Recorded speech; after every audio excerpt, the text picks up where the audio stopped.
आज हमें पढ़ना है मैटर की प्रॉपर्टी। प्रॉपर्टी दैट मीन्स क्या होता है, किसी भी वस्तु किसी भी मैटर को हम किस फेज में देखते हैं, विजिबल किस फेज में होता है, उसी को हम क्या कहते हैं, प्रॉपर्टी कहते हैं। तो मैटर की जो है दो प्रॉपर्टी होती है, एक फिजिकल प्रॉपर्टी होता है और एक केमिकल प्रॉपर्टी होती है। तो फिजिकल प्रॉपर्टी जो होती है हमको नेकेड आईज से विजिबल होती है, एज ए केमिकल प्रॉपर्टी जो होती है वो मॉलिक्यूलर बेस पे होता है, वो हमें विजिबल नहीं होता है। हम उसे अगर विजिबल करना चाहे, देखना चाहे तो केवल देख सकते हैं ओनली और ओनली माइक्रोस्कोपिक या इलेक्ट्रॉन माइक्रोस्कोप। फिलहाल हम फिजिकल प्रॉपर्टी को स्टडी करते हैं।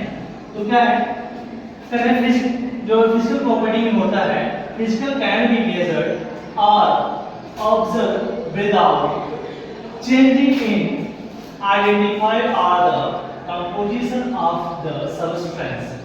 क्या है, जो फिजिकल प्रॉपर्टी होती है ये मैटर की कंपोजिशन पे, आइडेंटिफिकेशन पे और उनकी जो स्टेट अवस्था को भी जो है मेजर कर सकते हैं।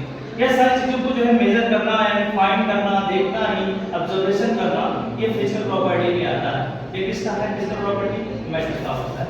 फॉर एग्जांपल जैसे कलर हो गया, यानी कौन से रंग का हमें दिखाई देता है। कलर जो कॉम्बिनेशन की बात की जाए तो ये लाइट रिफ्लेक्शन के अकॉर्डिंग में जो है कलर विजुअल होते हैं। तो ये कलर हो गया, फिर उसकी साइज स्मॉलर है कि लार्जर है, वो साइज पे डिपेंड करता है। फिर उसके मेल्टिंग पॉइंट और बॉइलिंग पॉइंट, क्योंकि ये सारे प्रॉपर्टी क्या होते हैं मैटर के, होते हैं फिजिकल प्रॉपर्टी। फिर आते हैं नेक्स्ट टॉपिक हमारा है chemical property. The measurement of observation of the chemical property required are chemical changes into occurs, for example acidity, basicity and combination combinability of etc. combustibility etc.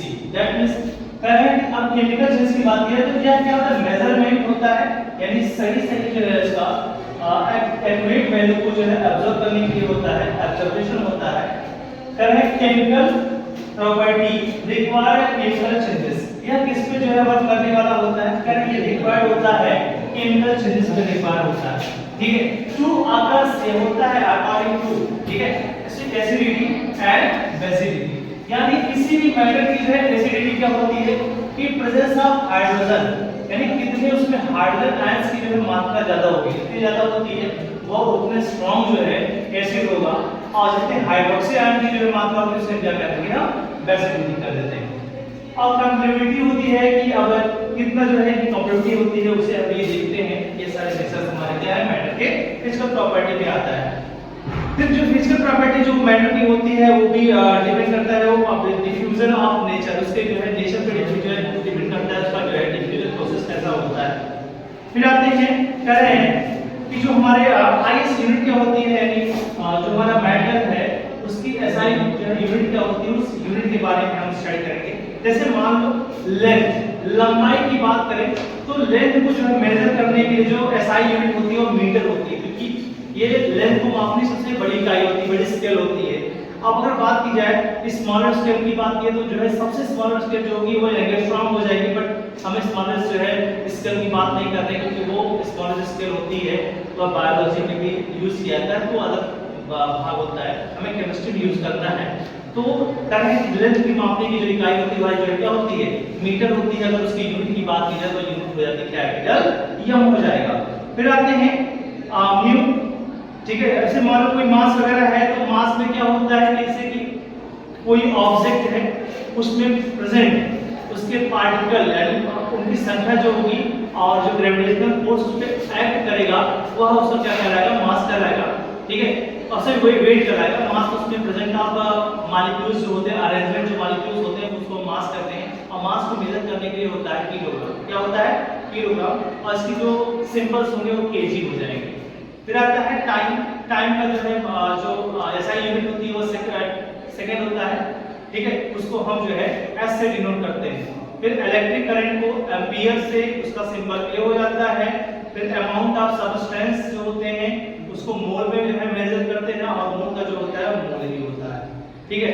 फिर उसके बाद हम देखते हैं मास क्या है, कह रहे हैं कि mass of a substance is the amount of matter present in its SI unit. सी कह रहे हैं कि मास ऑफ सबस्टेंस, किसी भी सबस्टेंस का जो मास होगा वो जो है किस अमाउंट की मैटर में कौन सा अमाउंट जो प्रेजेंट होता है, वो जो मैटर का अमाउंट जो प्रेजेंट होगा उसी को हम क्या कर देंगे, मास कर देंगे। जो अमाउंट मैटर का प्रेजेंट होगा वही अमाउंट उसका जो है मास कहलाएगा, और मास की जो यूनिट होती है उसे हम क्या कहते हैं, केजी कहते हैं। फिर नेक्स्ट है कहते वेट क्या होता है, कहते force exerted by the gravity on an object, on an object due to, so on an object weight may be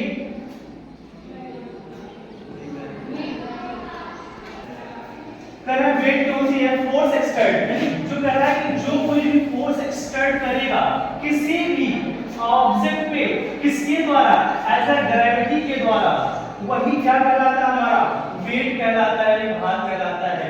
जो वेट होता है वह जो है वेट में vary from our place and another's, कारण जो हमारा वेट होता है वह जो है स्थान यानी प्लेस के अकॉर्डिंग चेंज भी हो सकता है। जैसे मान लो हमारे अर्थ पे किसी पर्सन का वेट 80 केजी है, 80 केजी है, तो मून पर उसका जो मास होगा 80 केजी नहीं होगा, उसका मास जो है 1/6 से डिवाइड करने पे जो आएगा वही उसका मास होगा मून पर, यानी 6 से डिवाइड कर देंगे तो अप्रॉक्स इसकी वैल्यू कितनी आ जाएगी, जो भी आएगी अप्रॉक्स अगर बात कर दिया जाए तो 16 केजी के आसपास इसका वेट आएगा। तो चंद्रमा का जो वेट इसका जो होगा, मून का जो वेट होगा वह 6 गुना कम हो जाएगा। ठीक है, अब ये जो वेट होता है ये डिपेंड करता है ग्रेविटी के ऊपर, किस पे डिपेंड करता है, ग्रेविटी के ऊपर डिपेंड करने वाला होता है। ठीक है, फिर क्या है टेंपरेचर, टेंपरेचर की जो एसआई यूनिट होती है इसे केल्विन करते हैं, क्या कहते हैं, केल्विन करते हैं। ठीक है, और इससे इसका जो यूनिट होता है डिग्री सेल्सियस भी होता है, फ़ारेनहाइट भी होता है, ये सारी यूनिट इसकी होती है टेंपरेचर की होती है, जो हम इसका फिजिकल जो मेजरमेंट में इसका प्रयोग करेंगे। ठीक है, केल्विन जो होता है, केल्विन स्केल जो होता है ये negative terms to as a positive है, नॉट पॉजिटिव, इसका नेगेटिव टर्म पॉसिबल नहीं होता है किसका, केल्विन का। एक्चुअली क्या होता है 0 डिग्री सेल्सियस बराबर जो होता है 0 डिग्री सेल्सियस बराबर मान है यहां पर हो जाएगा 273.15 केल्विन होता है, यानी 0 डिग्री सेल्सियस बराबर कितना हो जाएगा 273.15 केल्विन, यानी केल्विन का जो वैल्यू होगा वो कभी नेगेटिव शो नहीं करने वाला होता है। ठीक है, फिर इसके बाद correct prefix use in the SI unit, अगर बात की जा रही है, अगर एसआई यूनिट की बात की जाए तो कितनी हो जाएगी, इंटेलिजेंट की डेकामीटर और मिलीमीटर लेंथ की हो जाएगी। ओके, अब मिलते हैं नेक्स्ट पार्ट में।